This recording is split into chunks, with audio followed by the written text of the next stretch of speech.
آنکھوں کی سرجری کے بعد یہ پہلی ویڈیو ہے۔ نیا چینل اس لیے بنایا ہے کہ افسانچہ پیش کرنے میں دشواری ہو رہی تھی۔ چینل کو ضرور سبسکرائب کریں، گھنٹی کا بٹن دبا کر آل پر کلک بھی کرنا ہے۔ سنتے ہیں نئے چینل کی پہلی کہانی۔ آخر اس کمرے کا سامان تہو بالا تھا۔ وہ بارہا صاحبہ سے کمرے کی بگڑی حالت درست کرا چکی تھی۔ جب بھی شہزاد کے جانے کے بعد وہ اوپر کی منزل پر بنی کمروں میں آتی یا کمرے سے ملحق اٹیچ باتھ سے نکلتی تو کمرے کا سامان بے ترتیب پاتی۔ عجیب عادتیں ہیں شہزاد کی بھی، وہ جھنجھلا جاتی، پھر کچھ سوچ کر خاموش رہتی کہ شاید شہزاد کو یہ بات ناپسند ہو کہ وہ شہزاد کے جاتے وقت اس کے سامنے موجود کیوں نہیں ہوتی۔ لیکن اس میں اس کا بھی قصور کیا تھا؟ وہ ایسا جان بوجھ کر تو کرتی نہیں تھی، اتفاقاً ہو جاتا تھا، اور پھر تو ایسا اکثر ہونے لگا تھا۔ لیکن اس نے کبھی شہزاد سے پوچھنے کی جرات نہیں کی۔ وہ اپنے اندر پوچھنے کا حوصلہ نہ پاتی۔ پھر شہزاد بھی تو سارے دن کے گئے رات کو آتے تھے۔ وہ ان کو بتا کر گھر کی فضا مقدر کرنا نہیں چاہتی تھی۔ ایسا نہ کرنے میں شہزاد کی چاہت کا بھی بڑا دخل تھا۔ پورے 12 سال بعد وہ لوٹا تھا۔ آتے ہی اس نے اسے مانگ لیا تھا۔ اب اس کے پاس پیسہ تھا۔ وہ ڈھیروں ڈھیر کما کر لایا تھا، اس لیے اس کی امی نے بھی اس کی چاہت کے آگے سر جھکا دیا تھا۔ وہ اسے مانگنے اس کے گھر آ پہنچی تھی۔ ایک ہی محلے کی ایک ہی گلی میں کھیل کود کر جوان ہوئی تھی۔ اپنی اس رفاقت کو مزید مستحکم کرنے کے لیے دونوں نے اپنے اپنے شوہروں پر دباؤ ڈالا، اور بچپن میں ہی وہ شہزاد سے منسوب ہو گئی۔ وقت گزرتے دیر ہی کتنی لگتی، آہستہ آہستہ دونوں ہی جوانی کی دہلیز پر پہنچ گئے۔ شہزاد کے ابو کا انتقال ہو چکا تھا۔ گھر کو سنبھالنے کی ذمہ داری اسی پر تھی۔ اسے نوکری کی تلاش میں نکلنا پڑا، مگر نوکری آسمان کا چاند بن گئی۔ بہت ہاتھ پاؤں مارنے کے بعد بھی جب نہ ملی تو اس نے آخری حربہ آزمایا۔ ماں کے زیورات فروخت کیے اور عرب امارات آ گیا۔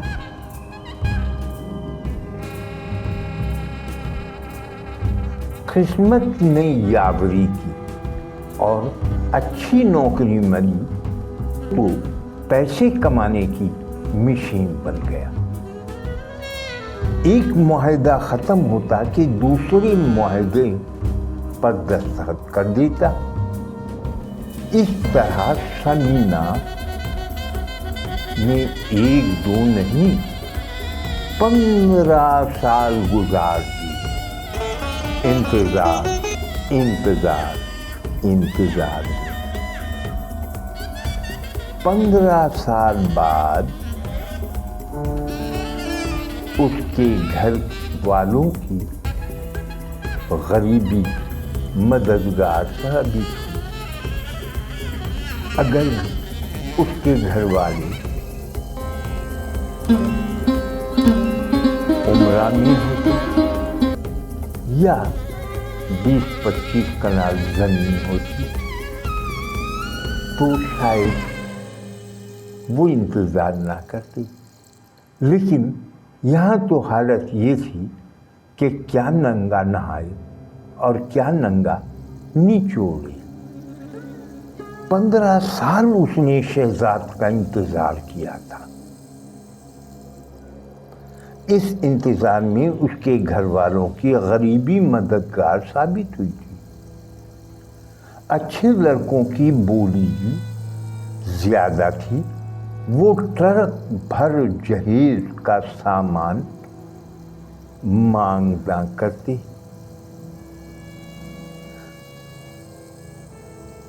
پھر جہیز دے کر وہ کسی اچھے لڑکی کو خرید نہیں سکتے تھے. اسی لیے وہ انتظار کرتی رہی. اسے یقین تھا کہ جب وہ لوٹے گا تو سیدھا اسی کے پاس آئے گا.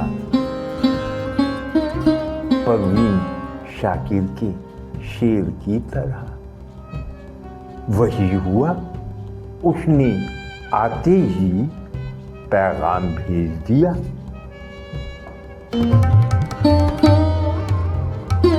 اس کی امی تو گویا اسی انتظار میں بیٹھی تھی. فوراً انتظام کیا اور اس کے ہاتھ پیلے کر دیے. وہ رخصت ہو کر اس گھر میں آ گئی. یہ گھر شہزاد نے 5 سال پہلے خریدا تھا. بلکہ اس نے رقم بھیج دی تھی. اس کی امی نے خود خریدا تھا. بہت سستے داموں خریدا تھا. یہ گھر کافی پرانی حویلی جیسی تھی. برسوں پہلے کسی نے بنایا تھا مگر وہ انگلینڈ شفٹ ہو گیا. اس وجہ سے اس نے وہ رہ نہ سکا اور اس نے ایک اسٹیٹ ایجنٹ کو سودا کرنے کے لیے دے دیا. اسٹیٹ ایجنٹ نے اسے بیچنے کے لیے پورا زور لگا دیا. مگر اجاڑ بیابان میں آ کر کون رہتا. یہ سڑک ان دنوں یوں بھی ویران ہی رہتی تھی. پھر اس مکان کے بعد سے کنٹونمنٹ بورڈ کا ایریا شروع ہو جاتا.